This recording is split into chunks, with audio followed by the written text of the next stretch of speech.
আল্লাহ সুবহানাহু ওয়া তাআলা পবিত্র কোরআনের একাধিক স্থানে বলেন, কুল্লু নাফসিন যায়িকাতুল মাউত, প্রত্যেক প্রাণ মৃত্যুর স্বাদ সাধন করবে। অর্থাৎ দুনিয়ার বুকে আল্লাহ সুবহানাহু ওয়া তাআলা যাদের মধ্যে প্রাণ সঞ্চারণ করেছেন তাদের প্রত্যেকেই একদিন মৃত্যুর কূলে ঢলে পড়বে। কিন্তু এই দুনিয়ার বুকে আমরা দুই চোখ দিয়ে যা কিছু দেখছি, যা কিছু অনুভব করছি, যা কিছু আমরা ব্যবহার করছি, এগুলো কি থেকে যাবে? জি না। সূরা কসাস আয়াত 88, কুল্লু শাইইন হালিকুন ইল্লা ওয়াজহা, সমস্ত কিছুই ধ্বংস হয়ে যাবে ইল্লা ওয়াজহা, কেবলমাত্র আল্লাহ সুবহানাহু ওয়া তাআলার সত্তা ব্যতীত। সূরা আর রহমানের 26 এবং 27 নং আয়াতে বলেন, কুল্লু মান আলাইহা ফানি ওয়া ইয়াবকা ওয়াজহু রাব্বিকা যুল জালালি ওয়াল ইকরাম।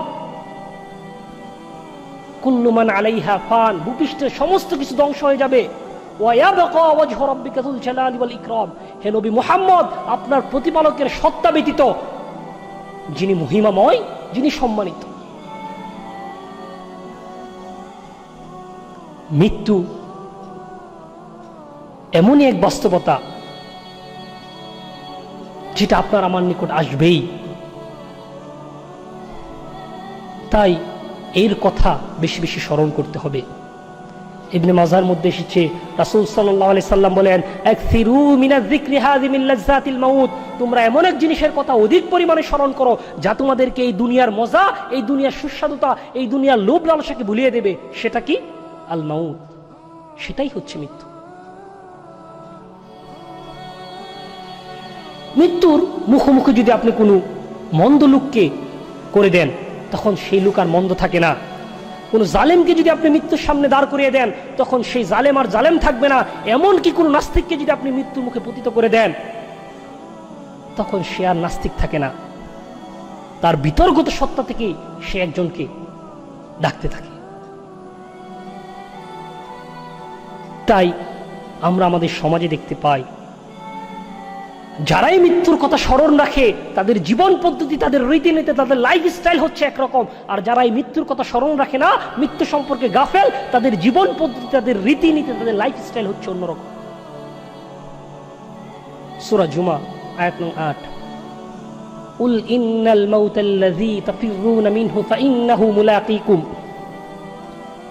হে রাসূল, আপনি তাদেরকে বলে দিন, ইন্নাল মাউতাল্লাযী তাফিরুনা মিনহু, তোমরা মৃত্যু থেকে তোমাদের মুখকে ফিরিয়ে নিচ্ছ, তোমরা পলায়ন করছো। ফাইন্নাহু মুলাকীকুম, এই মৃত্যু তোমাদের সামনাসামনি এসে দাঁড়াবে, তোমাদের সাথে মুলাকাত করবে। এই পৃথিবীর জীবনে কেউই মৃত্যু থেকে রেহাই পায়নি। আমরা যদি ইতিহাসের দিকে তাকাই তাহলে দেখতে পাবো, আদম আলাইহিস সালামের সন্তান কাবিল হাবিলকে হত্যা করে এই দুনিয়ার বুকে চিরস্থায়ী হয়নি। বনি ইসরায়েলের হাজার হাজার নবজাতক শিশুকে হত্যা করে ফেরাউন এই দুনিয়ার বুকে চিরস্থায়ী হয়নি, এই দুনিয়ার বুকে টিকে থাকতে পারেনি। যারা উমর, উসমান, আলী রাদিয়াল্লাহু আনহু আজমাইনদেরকে হত্যা করেছিল, তারা এই দুনিয়ার বুকে মৃত্যু থেকে রেহাই পায়নি।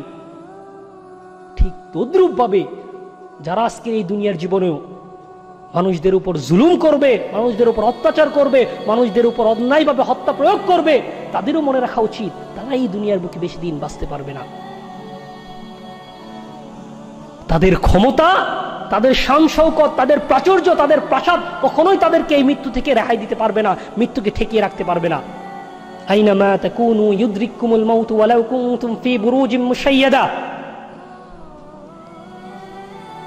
তোমরা মৃত্যু থেকে পলায়ন করে যেখানেই যাও না কেন, ইউদরিকুমুল মাউত, মৃত্যু তোমাদেরকে ধরবেই। ওয়ালাউ কুনতুম ফি বুরুজিম মুশাইয়াদা, যদিও তোমরা সুসংরক্ষিত সুদৃঢ় দুর্গের মধ্যে অবস্থান করো না কেন। তাই সর্বোত্তম চিন্তা হবে এই মৃত্যু সম্পর্কে প্রস্তুতি নেওয়া।